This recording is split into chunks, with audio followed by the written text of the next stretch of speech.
द्रौपदी के पुत्रों के वध की कथा। क्या था राजा हरिश्चंद्र से संबंध?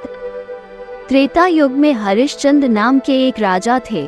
एक बार वो महाबाहु वन में शिकार खेल रहा थे कि अचानक उन्हें एक स्त्री की जोर जोर से चिल्लाने की आवाज सुनाई दी, मुझे बचाओ, मुझे बचाओ। इसके बाद कई महिलाओं की चीखें गूंज उठी। उन चीखों को सुनकर राजा हरिश्चंद्र जोर से चिल्लाए, डरो मत, और चीखों की दिशा में दौड़ पड़े। हालांकि चीखें बाधाओं के स्वामी विघ्नराज द्वारा बनाया गया एक भ्रम था। जिस समय राजा हरिश्चंद्र ने वो पुकार सुनी, उस समय ऋषि विश्वामित्र जंगल में घोर तपस्या कर रहे थे। हरिश्चंद्र की कुशलता की परीक्षा लेने के लिए विघ्नराज ने उनके शरीर में प्रवेश किया। जैसे ही विघ्नराज ने हरिश्चंद्र के शरीर में प्रवेश किया, हरिश्चंद्र ने अपना आपा खो दिया और विश्वामित्र को गाली देने लगे, जिससे वो क्रोधित हो गए। उनके क्रोध ने वो सारा ज्ञान नष्ट कर दिया जो उन्होंने अपनी कठोर तपस्या से अर्जित किया था। विश्वामित्र को क्रोधित देखकर राजा हरिश्चंद्र कांपने लगे। उन्होंने हाथ जोड़कर विश्वामित्र से क्षमा मांगी।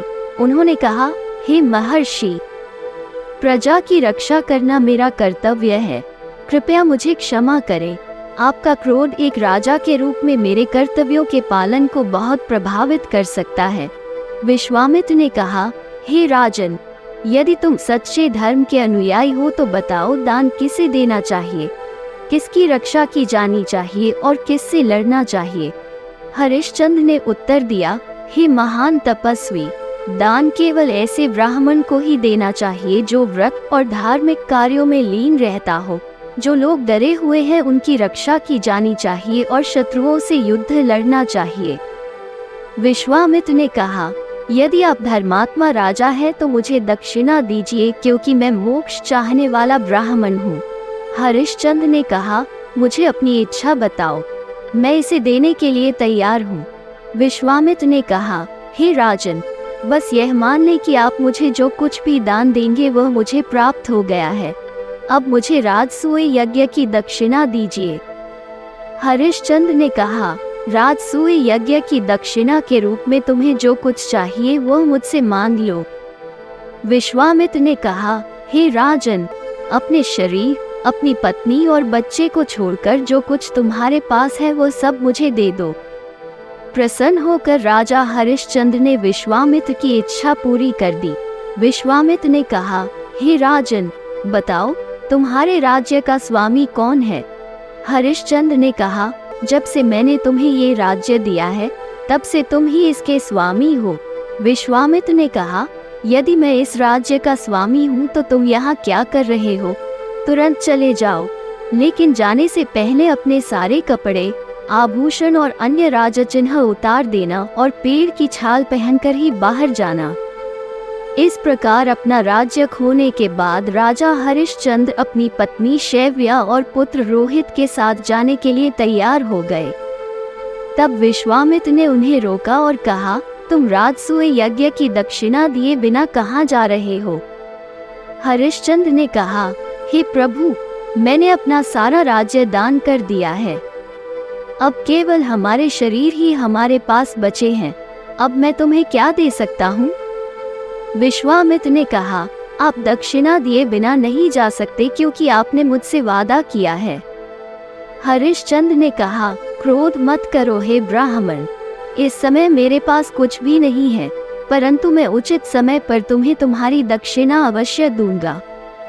विश्वामित्र ने क्रोधित होकर कहा, वो समयावधि बताओ जिसके भीतर तुम मुझे मेरी दक्षिणा दोगे, अन्यथा मेरे द्वारा शापित होने के लिए तैयार रहो।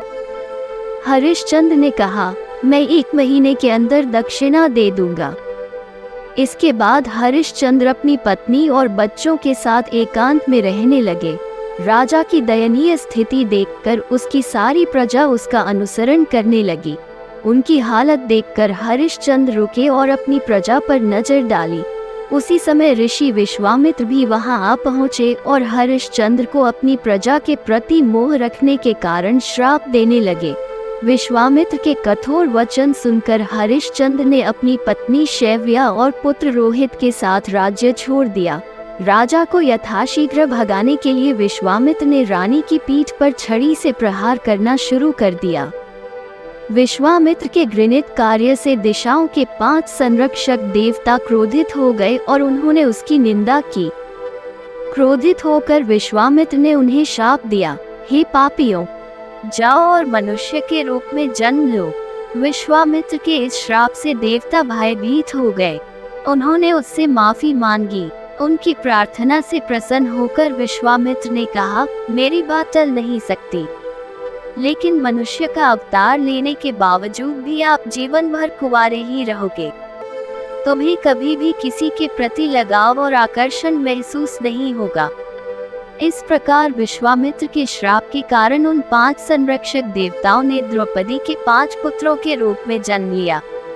अंततः द्रोणाचार्य के पुत्र अश्वत्थामा ने उन्हें मार डाला। धन्यवाद। आप देख रहे थे गॉड ब्लेस टीवी हिंदी। हमारे साथ जुड़ने के लिए सब्सक्राइब अवश्य करें।